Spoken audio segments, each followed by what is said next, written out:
नमस्कार, आप देख रहे हैं न्यूज़ 24। मैं हूं आप सभी के साथ विपनेश माथुर। और कर्नाटक में वोटिंग हो रही है और इस बीच खबर यह है कि प्रधानमंत्री नरेंद्र मोदी, जैसा कि आपको पता है, आज राजस्थान के नाथ द्वारा पहुंचे हैं, जहां उन्होंने श्रीनाथ मंदिर में दर्शन और पूजा की है।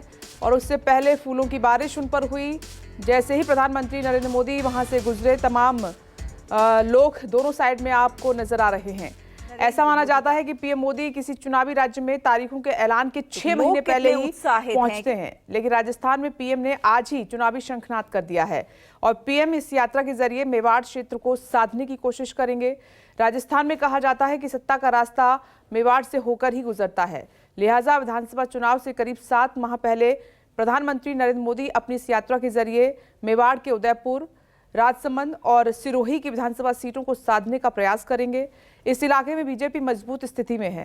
प्रधानमंत्री नरेंद्र मोदी पिछले साल सितंबर में सिरोही जिले के आबू रोड आए थे, लेकिन उस दौरान समय की कमी के चलते उनका भाषण नहीं हो पाया था। तब पीएम मोदी ने यहां के बाशिंदों से वादा किया था कि वे दोबारा यहां पर आएंगे। अब एक बार फिर से प्रधानमंत्री नरेंद्र मोदी यहां पहुंचे हैं, देख सकते हैं तस्वीर। लेकिन इस यात्रा के कई राजनीतिक मायने हैं। पीएम की जनसभा में तकरीबन 1.5 लाख लोगों के आने की उम्मीद है। पीएम नाथ द्वारा के बाद उदयपुर जाएंगे और विकास की सौगात भी देंगे। लेकिन उससे पहले प्रधानमंत्री नरेंद्र मोदी भक्ति में लीन नजर आ रहे हैं। केजे श्रीवास्तव इस वक्त हमारे साथ मौजूद हैं। केजे, आज तो मेवाड़ को बड़ी सौगात का दिन है। प्रधानमंत्री नरेंद्र मोदी अपना वादा निभाने के लिए पहुंचे हैं, जैसा कि पिछली बार वो करके आए थे। कितना अहम है ये प्रधानमंत्री नरेंद्र मोदी का दौरा? जी बिल्कुल, देखिए पिछली बार जब गुजरात का चुनाव चल रहा था तो पीएम मोदी की माउंट आबू में एक जनसभा रखी गई थी, लेकिन रात को 10 बज गई थी और मोदी जी ने साफ तौर पर यह बोला था कि वे 10 बजे बाद भाषण नहीं देना चाहेंगे क्योंकि माइक के लगाने की इजाजत नहीं है, लेकिन वे वादा करते हैं जल्दी आएंगे।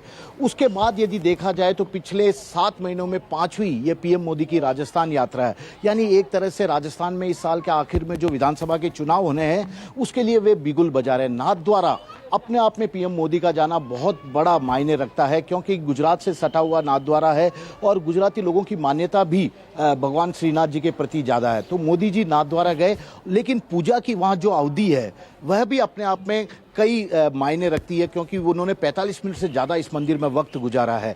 यानी कि वहाँ पर 45 मिनट तक पूजा अर्चना दर्शन का उन्होंने किया है। और उसके बाद दोपहर को करीब 1 बजे वे माउंट आबू जाएंगे, उदयपुर जाएंगे। उदयपुर में वहाँ एक पब्लिक मीटिंग रखी गई है 5400 करोड़ रुपए की, चाहे उसमें हाईवे की परियोजना हो या चाहे डेवलपमेंट से जुड़ी दूसरी 5400 करोड़ रुपए की नई परियोजनाओं की वे सौगात आज राजस्थान को देने वाले हैं। उसके ठीक बाद करीब 2-2:30 बजे वे ब्रह्म कुमारी आश्रम में भी जाएंगे और शांतिवन में आयोजित एक कार्यक्रम में भाग लेंगे। तो पीएम मोदी की एक तरह से कहा जाए, कर्नाटक में वे धुआंधार चुनाव प्रचार कर रहे थे और कर्नाटक के बाद अब सीधा वे राजस्थान की ओर रुख कर चुका है। यानी कि जो बार बार कहा जाता है कि बीजेपी एक चुनाव खत्म नहीं होता उससे पहले ही दूसरे चुनाव की तैयारियों में जुट जाती है, शायद मोदी जी की यात्रा को बीजेपी के कार्यकर्ता नेता इसी को देखकर यही बात कह रहे हैं। और सबसे बड़ी बात है कि बीजेपी के राजस्थान में गुटबाजी बीजेपी के लिए सबसे बड़ी समस्या है, लेकिन पीएम मोदी के मंच में चाहे वसुंधरा राजे हो, चाहे सतीश पूनिया हो या सीपी जोशी, तमाम तरह के नेता एक साथ एक मंच पर नजर आएंगे और उनके जरिए पीएम मोदी राजस्थान बीजेपी के कार्यकर्ताओं को और जनता को यह संदेश देने की कोशिश करेंगे कि बीजेपी एकजुट है, मजबूत है और विकास के डबल इंजन की जो वे बार बार बात करते हैं उसके आधार पर वोट भी यहां पर लेने की बीजेपी अपने लिए कोशिश पूरी करेगी। तो आज बड़ी सौगातों वाला दिन है राजस्थान के लिए। 5400 करोड़ अपने आप में बहुत बड़ा अमाउंट होता है किसी भी परियोजना के लिए, उसकी सौगात राजस्थान को आज मिलने वाली है। तो ये चुनावी दौरा कहा जाए प्रधानमंत्री नरेंद्र मोदी का, केजे श्रीवास्तव?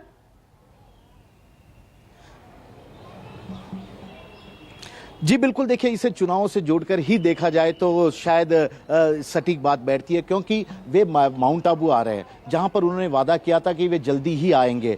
7 महीने में 5वीं प्रधानमंत्री की राजस्थान की यह यात्रा है। राजस्थान में इस अक्टूबर महीने में चुनाव होना है, इस साल के आखिर में।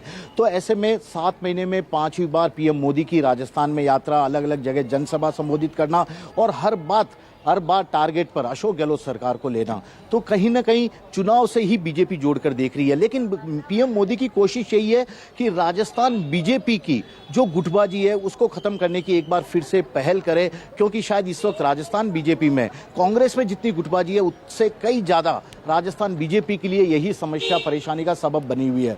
तो वे यहां से एक बड़ा संदेश अपने पार्टी के उन तमाम नेताओं को देने की भी कोशिश करेंगे कि गुटबाजी को छोड़ना ही पड़ेगा, वरना सब कुछ गड़बड़ हो सकता है और यहां से जो संदेश जाएगा उसे पार्टी के हर नेताओं को मानना पड़ेगा। जहां तक चुनाव की बात है, उनके सीधे टारगेट पर अशोक गहलोत सरकार हमेशा से ही रही है। हालांकि अशोक गहलोत को वे अपना दोस्त कहते हैं। पिछली बार जब रेलवे परियोजना का उद्घाटन हुआ था तो उन्होंने कहा था कि राजस्थान अपनी ही पार्टी में जो राजनीतिक संकट चल रहा है उससे वक्त निकालकर वे वंदे मातरम रेल परियोजना का जो शुरुआत की थी उसमें भाग लेना है। तो तंज इस तरह के तंज कसते हैं जो कि कांग्रेस के लिए परेशानी का सबसे बड़ा कारण बन जाता है। और पीएम मोदी अच्छी तरह से जानते हैं कि राजस्थान बीजेपी अपनी ओर से चाहे कितनी भी कोशिश कर ले, लेकिन एंड ऑफ द डे जो माहौल बदलने का काम है वे उन्हीं पर दारोमदार निर्भर करेगा। और यही कारण है कि अमित शाह और पीएम मोदी दोनों ही राजस्थान में इन दिनों ताबड़तोड़ दौरे पर हैं और अपनी तरह से पहले अभी कई परियोजनाओं का उद्घाटन कर रहे हैं, उसके जरिए वे राजस्थान की कांग्रेस सरकार पर तंज कस रहे हैं। विकास योजनाओं की